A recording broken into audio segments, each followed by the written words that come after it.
brother! Ben, one of my all-time favorite Pixar shorts is the one that started it all.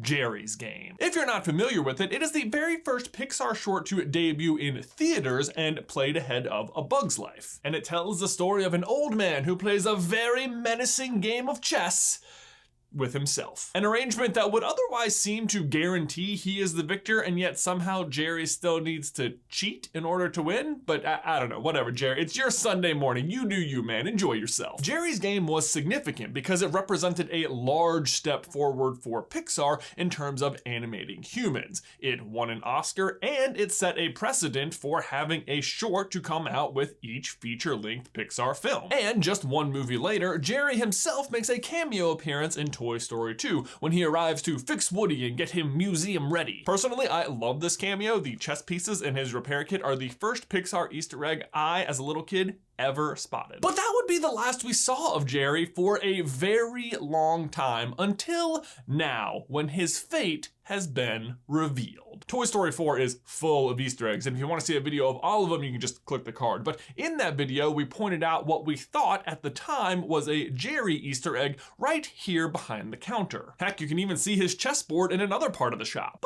But now, upon further reflection, I'm not sure it is an Easter egg. Like, yes, it is definitely a picture of him, but I don't think it's just a nod to the short. I think it is actually a nod to a real in-universe relationship that also sadly reveals Geri is dead.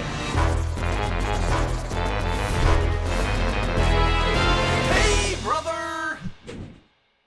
Okay, here's the thing. The photo behind the register stands out for a few reasons, but mainly because it's really just obviously not the kind of thing you would sell at an antique shop. Like, I very much doubt that photo is actually even for sale at all. Instead, based on the fact that it's located right behind the register where the shop owner works all day and her relative age, I think it's much more likely that Geri is her husband. But Jay, in a surprisingly in-depth twist of fate, we actually get to go all the way to the old lady's house and see that she lives alone. That is very true, but there are a few things to consider. If you recall, the idea in this video is that he's dead, so the fact that she is alone is actually to our benefit. Second, this house looks way too big for just one little old lady and looks much more like it was probably lived in by many people at one point, and now she's alone because she's just the only one left. But that said, this whole sequence is happening inside of Ducky and Bunny's plush rush scenario, so it's possible none of it's even real, but I like to think that it is. Even if it's not real though, don't forget, we still know for sure that she has a daughter and a granddaughter in the form of Harmony, so at some point she must have been married. I will grant you that at one point we do get a pretty good look at her hand and she's not wearing a wedding band,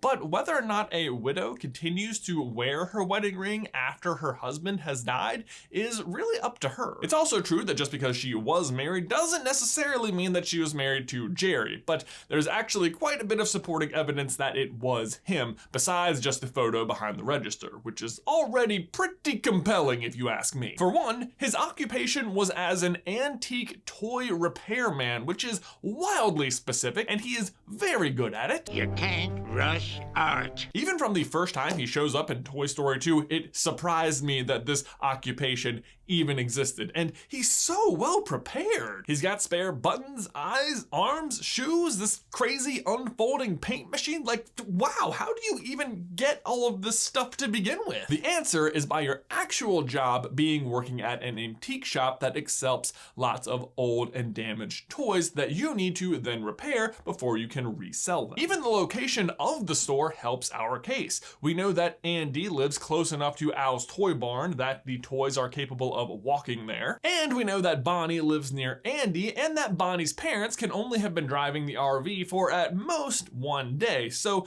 the shop is definitely close enough to the city where Al lives for this guy to make the trip whenever he needs him. And we know he's been there at least once to work on Jessie and Bullseye, if not many times to work on all of the other parts of the Woody's Roundup collection, because the prospector tells Woody that he's going to come and fix his arm. Oh, it's just a popped seam, easily repaired. repaired. Plus, I'm just gonna say, in Toy Story 2, he already looked pretty old, and at least 12 in-universe years have passed since then, so there's definitely time for something to have happened to him. So then here's a question though, if he is such a good antique toy repairman, why is Gabby Gabby still broken? I'm Gabby Gabby, and I love you. Given his talents, doesn't that alone almost prove he didn't work there? And honestly, I don't think so. If anything, I think Gabby Gabby actually offers us even more proof that he did work there. For one, we actually see Gabby Gabby give herself a touch-up in a way very reminiscent of how Woody was repaired in Toy Story 2, which when you're watching the movie does just sort of come off as vanity for Gabby Gabby, and maybe it is, but it is a skill she might have picked up from Geri. Second, Gabby still has her box and accompanying book, and yet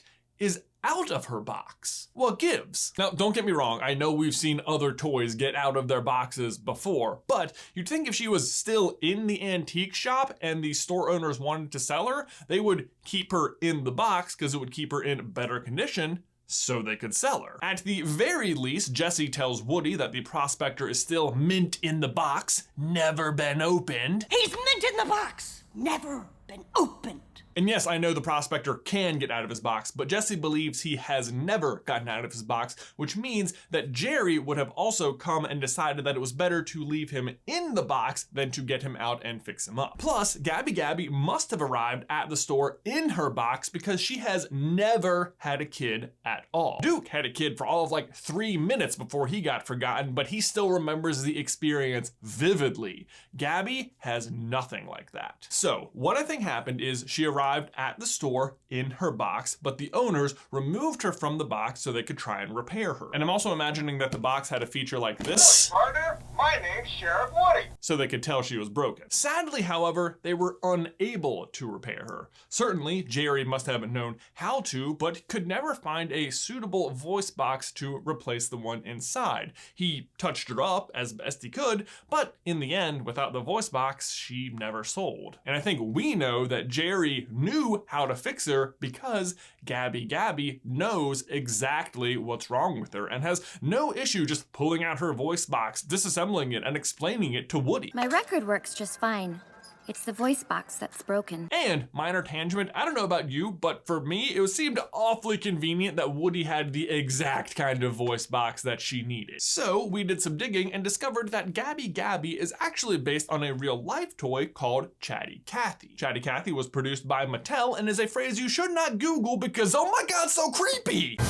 But once you get over the creep factor, you can see pretty clearly where Gabby Gabby's inspiration came from. And with a name like Chatty Cathy, sure enough, she, like Woody, could talk with a pull string. But fun fact, it's actually the other way around. Woody actually has a voice box like her because Chatty Cathy was the first ever talking doll. So really, it's actually no surprise at all that Woody's voice box is compatible with Gabby Gabby's because his is actually probably based on hers. Really knowing that just makes it more surprising they couldn't find a replacement voice box for her, but I guess if they did, that probably meant they just had another good enough toy to sell, so but whatever, I'm getting off track. That's not what this video is about. This video is about Geri and what became of him. And what I think happened is that Geri was married to the shop owner, that together they owned the store and had at least one daughter and one granddaughter. Harmony. Geri was great at repairing toys, but could never fix Gabby Gabby. And after his death, his wife continues to run the store by herself with a picture of her deceased husband behind the register. And if you need any further proof that Geri himself has indeed passed on, consider this. Geri's Game was the first ever theatrical Pixar short. And after his debut, the tradition would continue with a short accompanying every Pixar movie. Every Pixar movie, that is, until Toy Story 4, where, like the man who started it all, their tradition died. And also, yes, I'm aware that Coco didn't have a Pixar short, it had Olaf's Frozen Adventure, but we're all trying to forget about that, okay? But in case you are saddened by this news, do not worry. Pixar has not abandoned the short program. They're actually producing more now than ever. They're just part of their Spark Shorts program. This is part of the way they are developing new talent. They've actually released 3 so far, all of which are available on YouTube and all of which are really, really good. You should definitely go check them out. But Ben, my question for you and everyone else is, what do you think? Was Geri married to the shop shop owner, and has he passed on? Let me know your thoughts in the towel section down below. Guys, thanks as always for watching today's video. Please remember to leave a like on it if you haven't already, and subscribe so you don't miss any future Pixar action from us. If you want to see us rank all of the Pixar shorts, you can check out this video right here, or if you want to find every single Easter egg in Toy Story 4, you can check out this video right here. Seriously, there's a ton of them. But Ben, that's all I've got for you today, man. I will see you in another life, brother.